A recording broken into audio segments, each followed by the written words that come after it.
moving to our next category. I'm excited to hear about this too, value-based contracts. And do you know who you have a value-based contract with? VBDs, I've been hearing value, or VBCs in this case, I should say. I've been hearing about this a lot as well, so I'm excited. Tell us about that.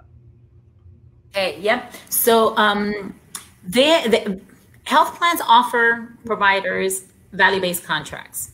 So they offer the practice of value-based contract. A value-based contract provides incentives for quality service. In these value-based contracts, you do want to ask your staff if you know, like, who do I have a value-based contract with?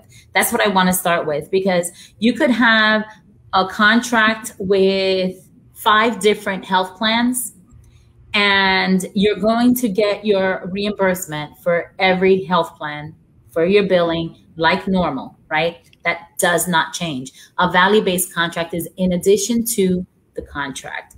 That's an incentive. That's something based on your service, quality of service.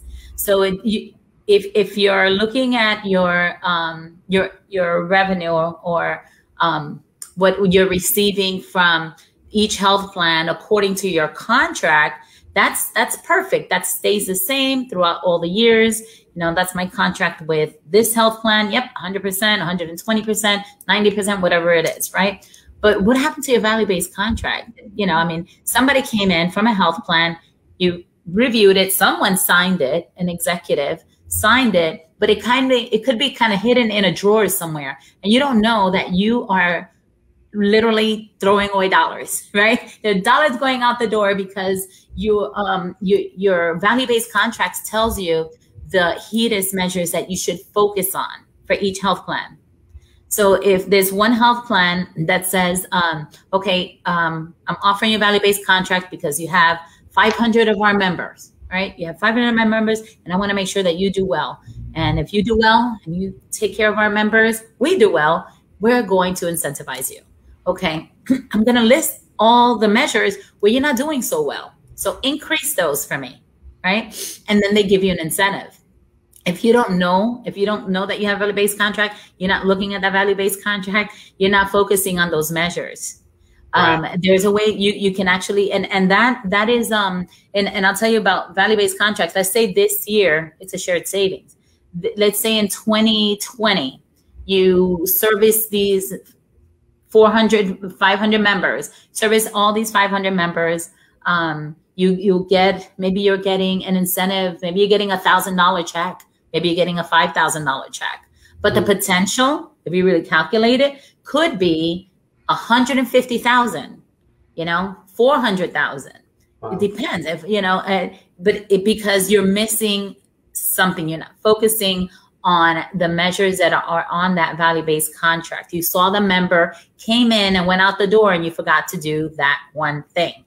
So yeah, so it's wonderful that you're seeing the member, but think about, you know, like you think about, what can I do for me, right? Okay, so if a member is coming in, you have to look at the care gap reports. What measure has that member not received, right? What have I not billed for this patient? Mm-hmm. If you didn't bill it, you didn't perform it according to the health plan, right? So we want to figure out which codes or which, you know, HEDIS measures need to be performed in order to get me that really nice check at the end of the year, right? Mm-hmm. And what the health plans are going to do is they'll measure you according to your performance the year before. So last year you performed, you know, and maybe you got $1,000 check. This year you performed better. They're going to give you even more. Like, wow, you know, you just keep improving. We're going to keep giving you more. But really, I'm just saying, please look at your value-based contracts. The HEDIS measures are listed in your value-based contract. Each value-based contract is different for each health plan. So if you're looking at one, it doesn't mean that you're going to get the good check from the other one. So you have to look at it all. You want to pull care gap reports for each health plan for all those members. Say, where are my gaps in care for these members? I got to get them in the door, right? Get those members in. They deserve the quality service. But in addition to that, you deserve to get compensated. And the health plans want to do that. You just have to, you have to know your contracts.